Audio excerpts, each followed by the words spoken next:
Hello everyone. आज अपन start करने जा रहे हैं इलेक्ट्रोमैग्नेटिक वेव्स का लेक्चर 2।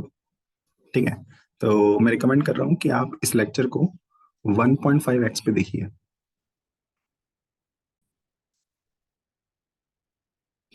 ठीक है, चलो स्टार्ट करते हैं अपन। हम्म, ये सवाल देखना। इसमें हमें इलेक्ट्रिक फील्ड की इक्वेशन दे रखी है ना। और हमें क्या करना है, मैग्नेटिक फील्ड की इक्वेशन निकालना है। ठीक है, तो चलिए स्टार्ट करते हैं अपन। यहाँ पर इलेक्ट्रिक फील्ड कितनी दे रखी है हमें? इलेक्ट्रिक फील्ड दे रखी है सम ई नॉट टाइम्स आई कैप, साथ में दे रखा है कॉस के साथ के जेड और कॉस के साथ ओमेगा टी। ये हमें इलेक्ट्रिक फील्ड का फंक्शन दे रखा है। ठीक है, अब मैं क्या कर रहा हूँ, इस इक्वेशन को 2 से मल्टीप्लाई कर रहा हूँ और 2 से डिवाइड कर रहा हूँ। ठीक है, ऐसा करने के बाद मैं 2 कॉस ए कॉस बी का फॉर्मूला लगा रहा हूँ। ठीक है, यहां पर मैं क्या कर रहा हूँ, 2 कॉस ए कॉस बी का फॉर्मूला लगा रहा हूँ। ठीक है, तो अगर आप 2 कॉस ए कॉस बी का फॉर्मूला लगाओगे, ठीक है, तो 2 कॉस ए कॉस बी का फॉर्मूला होता है cos of A minus B plus cos of A plus B. तो फॉर्मूला बन जाएगा cos of A minus B, साथ में आ जाएगा प्लस के साथ cos of A plus B. ठीक है, इस तरह का फंक्शन बन जाएगा। ठीक है, अब ऐसा करने से हुआ क्या, ऐसा करने से हमें असल में दो अलग अलग इलेक्ट्रिक फील्ड की इक्वेशन मिल गई। ऐसा करने से हमें दो अलग अलग इलेक्ट्रिक फील्ड की इक्वेशन मिल गई। ठीक है, तो हमारे पास एक इक्वेशन आ गई है E naught by two I cap, साथ में लिखा हुआ है कॉस के साथ के जेड माइनस ओमेगा टी। ठीक है, और दूसरी इक्वेशन आ गई है E naught by two I cap, साथ में कॉस के साथ लिखा हुआ है के जेड प्लस ओमेगा टी। इस तरह की दो इक्वेशन हमारे पास आ चुकी है। ठीक है, अब इसके बाद क्या करें, कुछ खास नहीं। आप देखो कि ये एक इलेक्ट्रिक फील्ड की इक्वेशन है ना।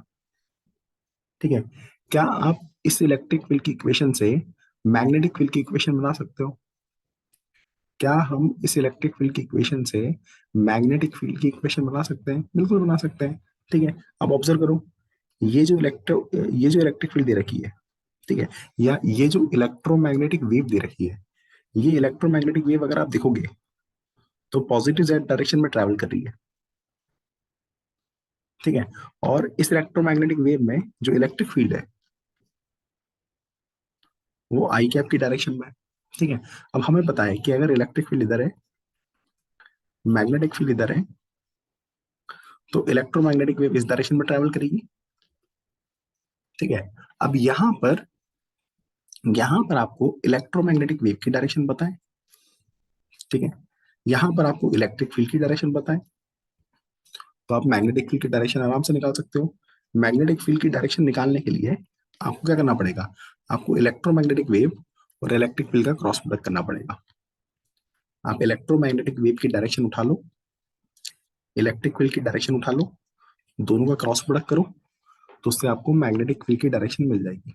ठीक है, तो इस केस में, ये वाले केस में इलेक्ट्रोमैग्नेटिक वेव की डायरेक्शन प्लस का जेड है, तो मैंने प्लस का टी कैप लिख लिया।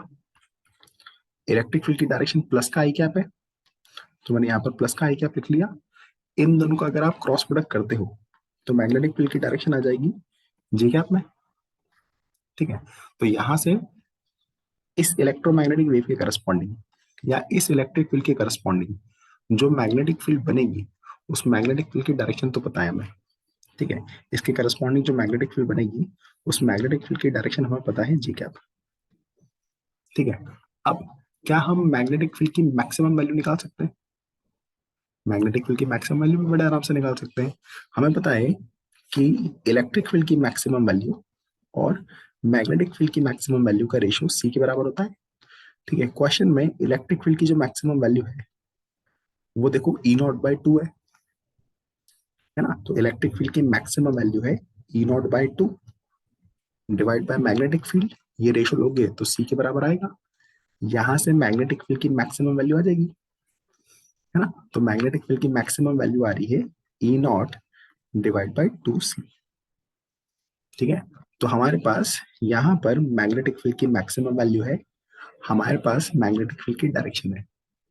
ठीक है, ये दोनों आ जाने के बाद अब हमें ये पता है कि इलेक्ट्रोमैग्नेटिक वेव में इलेक्ट्रिक फील्ड और मैग्नेटिक फील्ड का फेस सेम होता है। फेस सेम होने की वजह से जो साइन और कोसाइन के फंक्शन बनेंगे वो एग्जैक्टली आइडेंटिकल बनेंगे। तो यहाँ पर कॉस का जैसा फंक्शन लिखा हुआ है एग्जैक्टली वैसा ही कॉस का फंक्शन यहाँ पर बनेगा। तो यहाँ पर कॉस का फंक्शन कुछ इस तरीके से आ जाएगा। ठीक है, अब आपको क्या करना है, जो सेकंड पार्ट है, ये जो सेकंड पार्ट है, इस सेकंड पार्ट के करस्पॉन्डिंग भी आपको क्या करना पड़ेगा, मैग्नेटिक फील्ड निकालना पड़ेगी। ठीक है, तो इसी तरीके से आप सेकंड पार्ट के लिए भी क्या करोगे, मैग्नेटिक फील्ड निकाल लोगे। और जैसे ही आप इन दोनों को ऐड करोगे वैसे ही इनमें से कोई एक ऑप्शन आपका आराम से सेटिस्फाई हो जाएगा। जैसे ही आप उसको फर्दर सॉल्व करोगे वैसे ही इनमें से कोई एक ऑप्शन आपका आराम से सेटिस्फाई हो जाएगा। ठीक है, चलो अब नेक्स्ट क्वेश्चन पे आते हैं हम।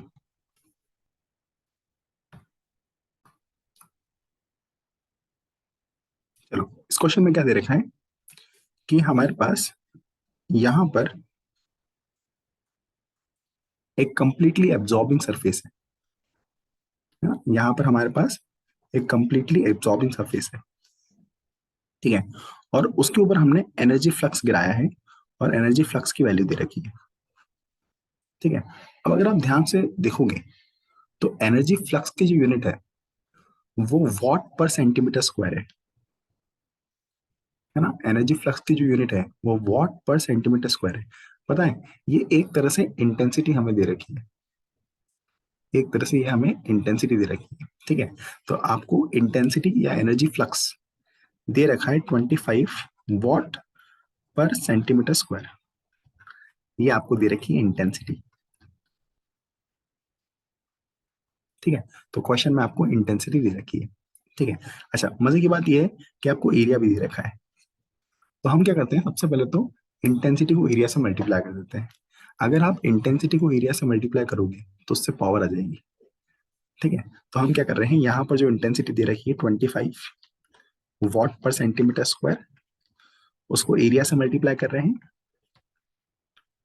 ठीक है, ऐसा करने से हमें पावर मिल जाएगी, है ना? यूनिट्स कैंसिल हो जाएगी।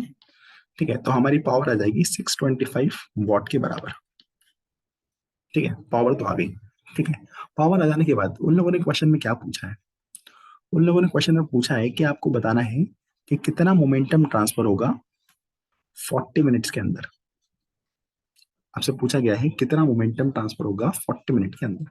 ठीक है, देखते हैं अपन। अब देखो, यहां पर हम एक सिंपल सा फॉर्मूला यूज करेंगे कि अगर आपके पास रेडिएशन सरफेस के परपेंडिकुलर डायरेक्शन में गिर रहा है, अगर रेडिएशन सरफेस के परपेंडिकुलर डायरेक्शन में गिर रहा है और वो पूरी तरीके से एब्जॉर्ब हो रहा है, तो एब्जॉर्प्शन के केस में लगने वाला जो फोर्स है वो फोर्स होता है पावर डिवाइड बाय सी। ठीक है, तो अगर आप पावर को सी से डिवाइड करोगे तो उससे फोर्स आ जाएगा, है ना?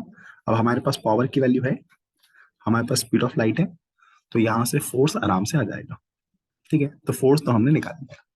अब ये फोर्स आ जाने के बाद अगर आप इस फोर्स को टाइम से मल्टीप्लाई करोगे तो फोर्स को टाइम से मल्टीप्लाई करने से हमें इम्पल्स मिल जाता है।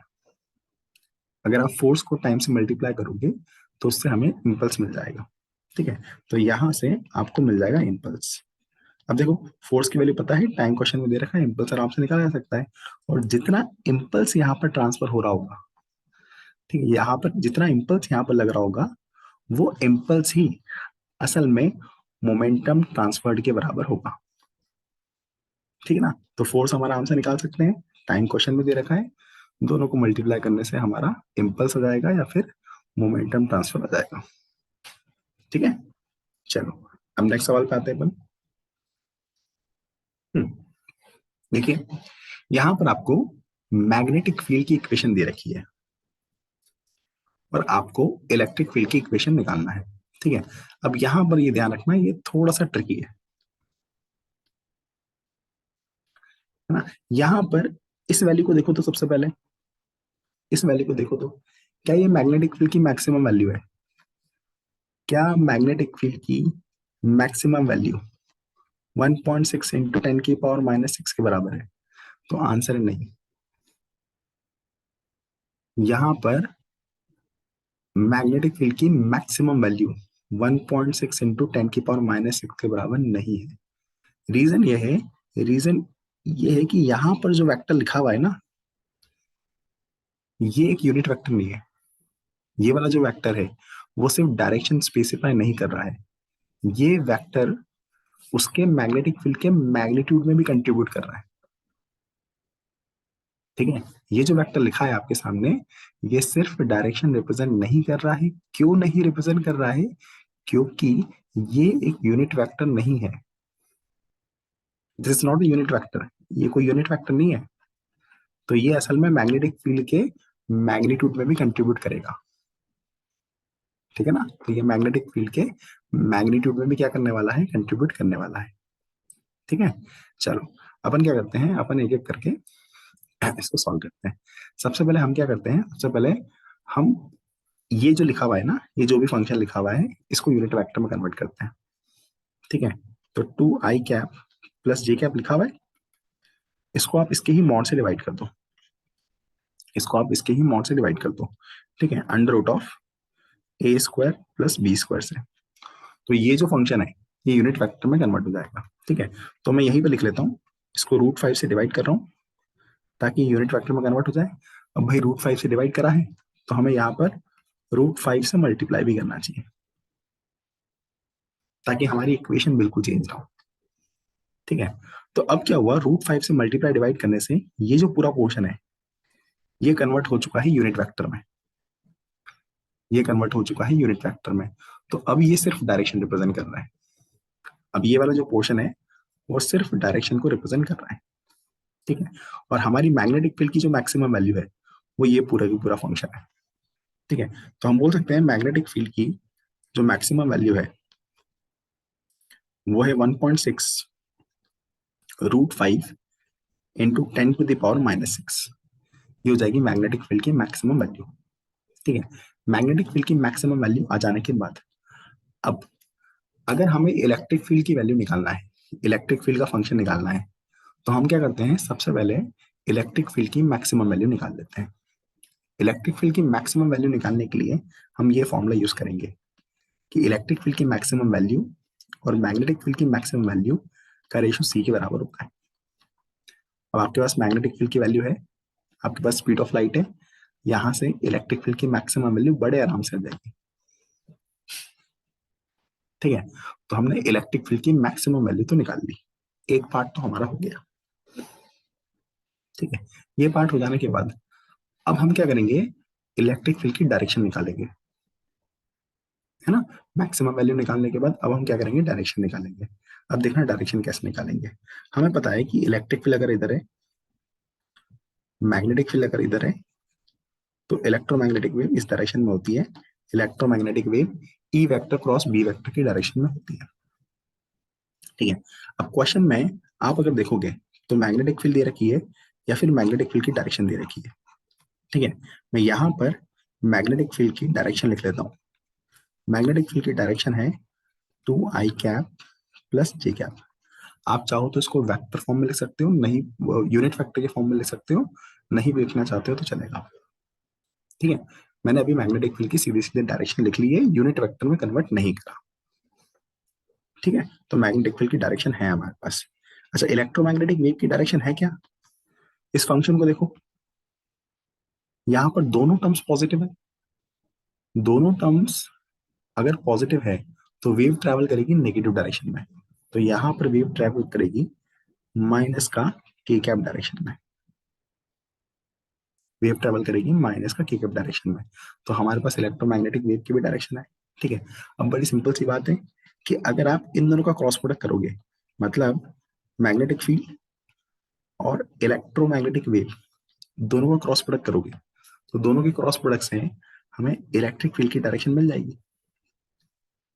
ठीक है, मैग्नेटिक फील्ड है आपके पास, इलेक्ट्रोमैग्नेटिक वेव है आपके पास, दोनों को क्रॉस प्रोडक्ट करने से हम क्या कर सकते हैं, दोनों का क्रॉस प्रोडक्ट करने से हम इलेक्ट्रिक फील्ड की डायरेक्शन बड़े आराम से निकाल सकते हैं। ठीक है, तो अब आपके पास इलेक्ट्रिक फील्ड की मैक्सिमम वैल्यू है, इलेक्ट्रिक फील्ड की डायरेक्शन है। ठीक है, अब अगर आपको इलेक्ट्रिक फील्ड की इक्वेशन लिखना है तो आप क्या करोगे, इलेक्ट्रिक फील्ड की मैक्सिमम वैल्यू लिखोगे। ठीक है, साथ में इलेक्ट्रिक फील्ड की डायरेक्शन लिखोगे। अब हाँ, ये ध्यान रखना कि डायरेक्शन लिखते समय आपको यूनिट वेक्टर में कन्वर्ट करना पड़ेगा।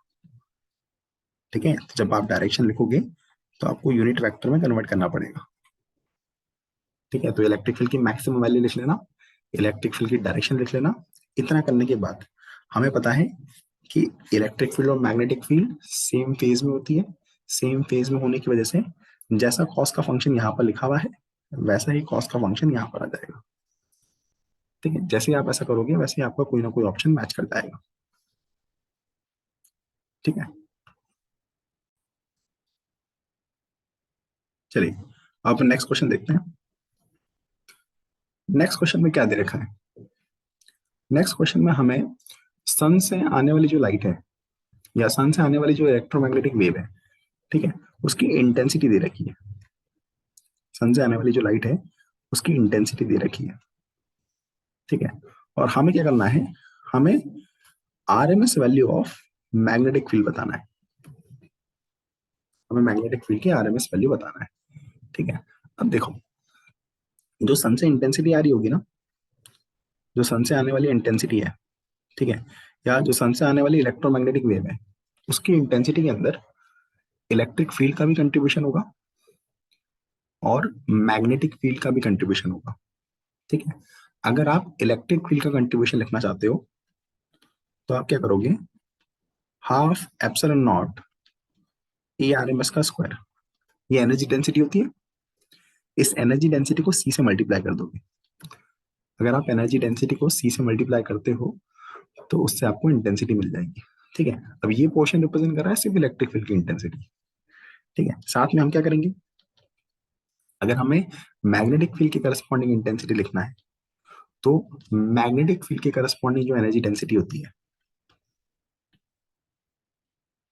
B square by 2 mu naught, उसको स्पीड ऑफ लाइट से मल्टीप्लाई कर देंगे।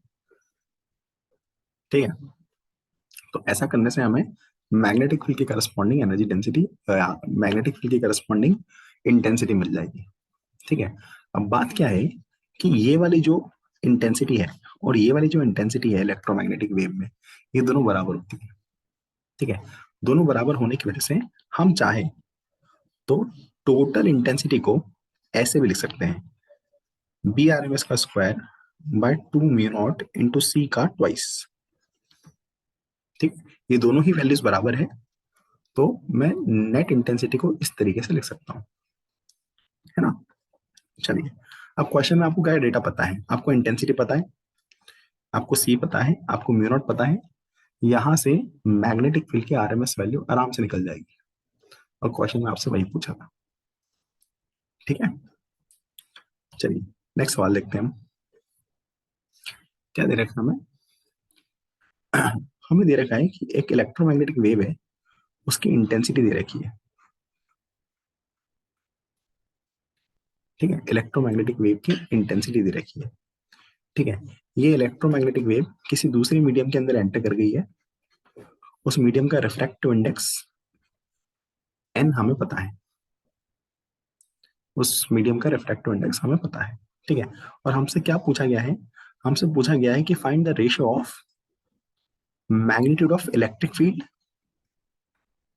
And ratio of magnitude of magnetic field before and after entering into the medium. Before and after entering into the medium मतलब आपको क्या करना है कि भाई पहले कुछ ना कुछ इलेक्ट्रिक फील्ड होगी, मीडियम में एंटर करने के बाद इलेक्ट्रिक फील्ड चेंज हो जाएगी। मान लो इलेक्ट्रिक फील्ड हो गई ई नॉट डैश, है ना। ठीक है, तो आपको क्या करना है, इलेक्ट्रिक फील्ड का रेशियो बताना है, ये इलेक्ट्रिक फील्ड का रेशियो बताना है। सिमिलरली पहले मैग्नेटिक फील्ड बी नॉट होगी, मीडियम में एंटर करने के बाद मैग्नेटिक फील्ड कितनी हो जाएगी, मैग्नेटिक फील्ड हो जाएगी बी नॉट डैश। तो आपको ये रेशियो बताना है। ठीक है, तो आपको एक ये रेशियो भी बताना है आंसर में और ये रेशियो भी बताना है। ठीक है, अब इस सवाल को बहुत ज्यादा प्रॉपरली सॉल्व करने की जरूरत नहीं है हमें। ठीक है ना, इस सवाल को बहुत ज्यादा प्रॉपरली सॉल्व करने की जरूरत नहीं है। ठीक है, देखना यहाँ पर इस सवाल के अंदर लॉजिक क्या यूज होंगे। होता क्या है कि अगर हम इलेक्ट्रिक फील्ड और मैग्नेटिक फील्ड का रेशियो निकालें जब वो एयर में थी, तो वो रेशियो स्पीड ऑफ लाइट के बराबर होगा, सी के बराबर होगा।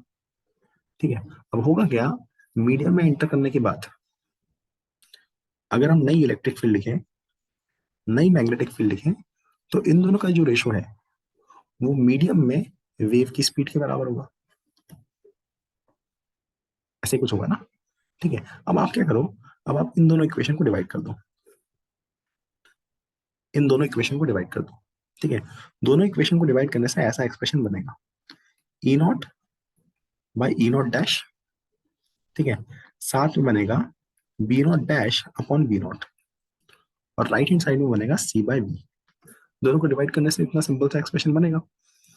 ठीक है, अब यहां पर अगर आप ऑब्जर्व करोगे तो ये जो सी बाय बी लिखा हुआ है, speed of light in vacuum divide by speed of light in medium, ये टर्म रिप्रेजेंट करता है रिफ्रैक्टिव इंडेक्स को, ये टर्म रिप्रेजेंट करता है रिफ्रैक्टिव इंडेक्स को। ठीक है, अब ऑब्जर्व करो कि इलेक्ट्रिक फील्ड का रेशो और मैग्नेटिक फील्ड का इनवर्स रेशो,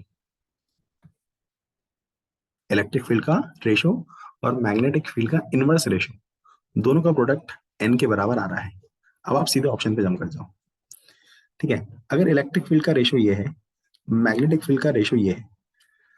ठीक है, अगर इलेक्ट्रिक फील्ड का रेशो 1/√n है और मैग्नेटिक फील्ड का रेशो ये है, तो इलेक्ट्रिक फील्ड का रेशो और मैग्नेटिक फील्ड का इनवर्स रेशो, दोनों का प्रोडक्ट क्या आ जाएगा, 1 आ जाएगा।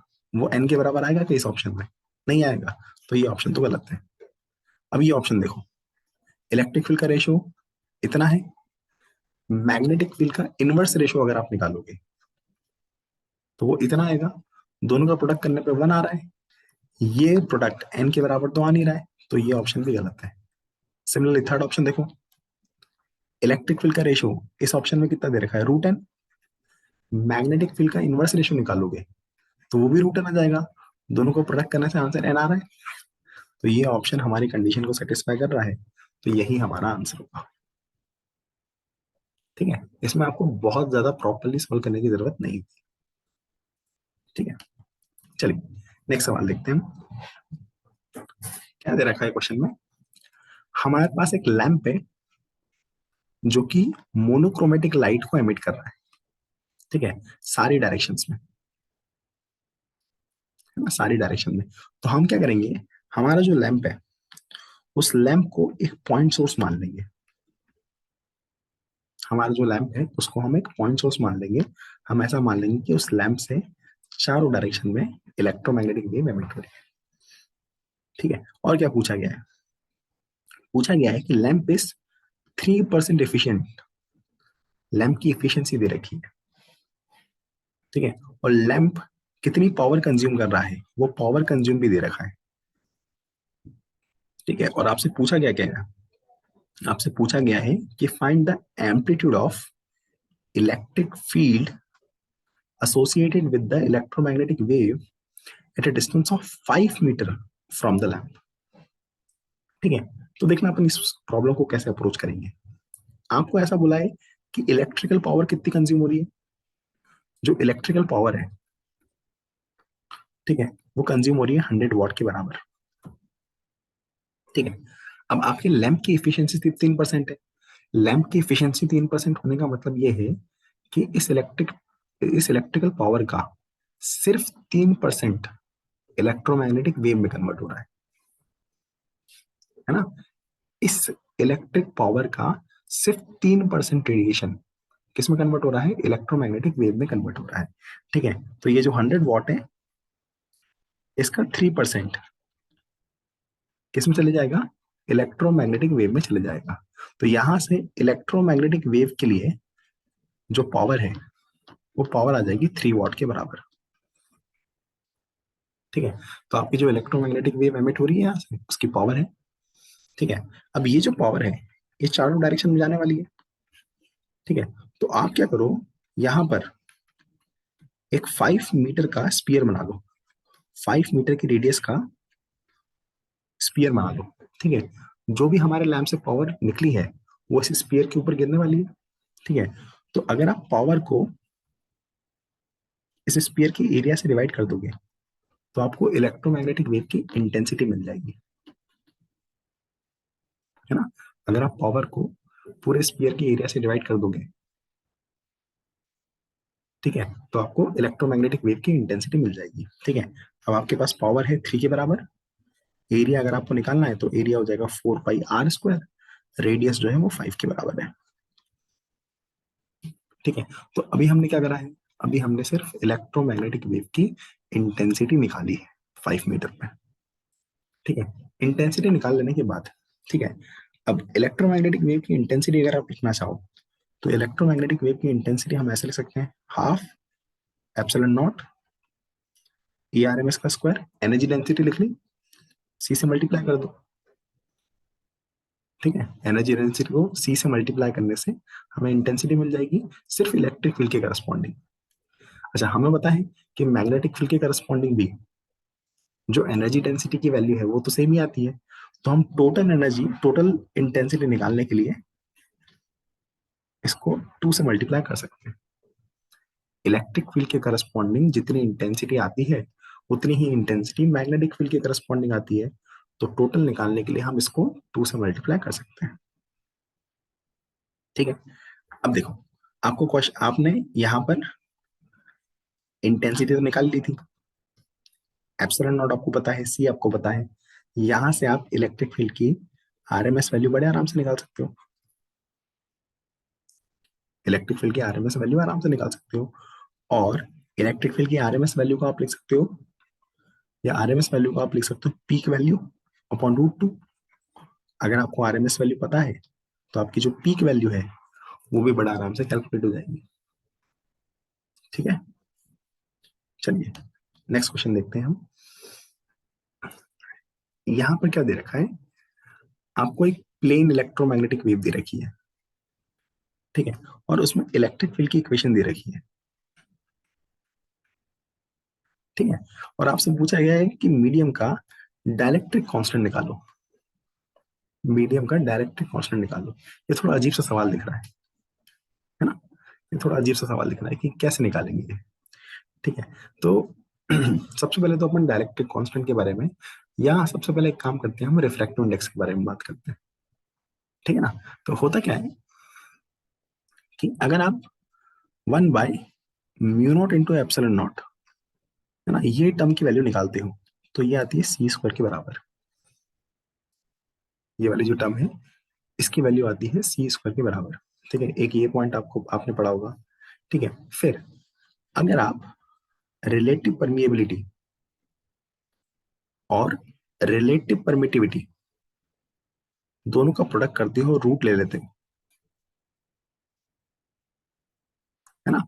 रिलेटिव परमिएबिलिटी और रिलेटिव परमिटिविटी दोनों का प्रोडक्ट करके उसका रूट ले लेते हो तो उससे आपको रिफ्रैक्टिव इंडेक्स मिल जाता है, ठीक है। उससे आपको रिफ्रैक्टिव इंडेक्स मिल जाता है, ठीक है। अब इसका इससे क्या लेना देना देखते हैं अपन।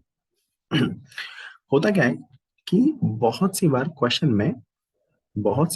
में अगर रिलेटिव परमिएबिलिटी की वैल्यू गिवन नहीं है, अगर क्वेश्चन में रिलेटिव परमिएबिलिटी की वैल्यू गिवन नहीं है तो हम बहुत सारे क्वेश्चन में इसकी वैल्यू 1 अज्यूम कर लेते हैं। इसकी वैल्यू 1 अज्यूम करने के बाद रिफ्रैक्टिव इंडेक्स की वैल्यू कितनी आ जाएगी, रिफ्रैक्टिव इंडेक्स की वैल्यू आ जाएगी √εr के बराबर, ठीक है। अच्छा, εr को अपन k से भी डिनोट कर सकते हैं, जहां पर k होगा हमारा डायरेक्ट्रिक कांस्टेंट, ठीक है। अब अपन वापस से क्वेश्चन पे फोकस करते हैं, ठीक है। क्वेश्चन में हमें इलेक्ट्रिक फील्ड दे रखी है, ठीक है। हमें पता है किसी भी इलेक्ट्रोमैग्नेटिक वेव में या किसी भी वेव में अगर हम टाइम का कोफिशिएंट उठाएं, टाइम का कोफिशिएंट कितना है, 50 है, ठीक है। साथ में अगर हम एक्स का कोफिशिएंट उठाएं, एक्स का कोफिशिएंट है 4 × 10⁻⁻⁷, ठीक है। टाइम का कोफिशिएंट और एक्स का कोफिशिएंट दोनों को डिवाइड करने से हमें वेव की स्पीड मिल जाती है ना, ऐसा करने से हमें वेव की स्पीड मिल जाती है, ठीक है। तो यहाँ से आप वेव की स्पीड बड़े आराम से कैलकुलेट कर सकते हो, ठीक है। वेव की स्पीड कैलकुलेट करने के बाद अब अगर मैं आपको बोलूं कि रिफ्रैक्टिव इंडेक्स निकालो, तो रिफ्रैक्टिव इंडेक्स की डेफिनेशन होती है speed of light in vacuum divide by speed of light in medium. अब सी की वैल्यू आपको पता है 3 × 10⁸ है ना। आपने स्पीड, इलेक्ट्रोमैग्नेटिक वेव की जो स्पीड है वो स्पीड भी निकाल रखी है यहाँ से, ये भी आपको पता है। दोनों का रेशियो लेके आप क्या कर सकते हो, रिफ्रैक्टिव इंडेक्स निकाल सकते हो, है ना। दोनों का रेशियो लेके हम रिफ्रैक्टिव इंडेक्स निकाल सकते हैं। तो अब हमारे पास रिफ्रैक्टिव इंडेक्स की जो वैल्यू है वो पता है। रिफ्रैक्टिव इंडेक्स की वैल्यू तो हमारे पास है, ठीक है। अब रिफ्रैक्टिव इंडेक्स की जो वैल्यू है उसको हम लिख सकते हैं √μr into epsilon R. Refractive index की वैल्यू हम ले सकते हैं √μr इंटू एप्सिलॉन आर, ठीक है। अब मैं अज्यूम कर रहा हूं कि यहाँ पर म्यू आर की जो वैल्यू है वो 1 के बराबर है। अगर मैं इसको 1 अज्यूम कर लेता हूँ, तो तुम ये सोचो कि आप रिफ्रैक्टिव इंडेक्स की वैल्यू को इससे इक्वेट करके एप्सिलॉन आर की वैल्यू आराम से निकाल सकते हो। और अगर आपने एप्सिलॉन आर निकाल लिया, ठीक है, तो आपने एक तरह से रिलेटिव परमिटिविटी निकाल ली। और रिलेटिव परमिटिविटी का मतलब ही होता है डाइलेक्ट्रिक कांस्टेंट, ठीक है। तो अगर एप्सिलॉन आर आ गया मतलब एक तरह से आपका डाइलेक्ट्रिक कांस्टेंट आ गया, ठीक है। तो आप इस तरीके से आराम से डाइलेक्ट्रिक कांस्टेंट निकाल सकते हैं, ठीक है।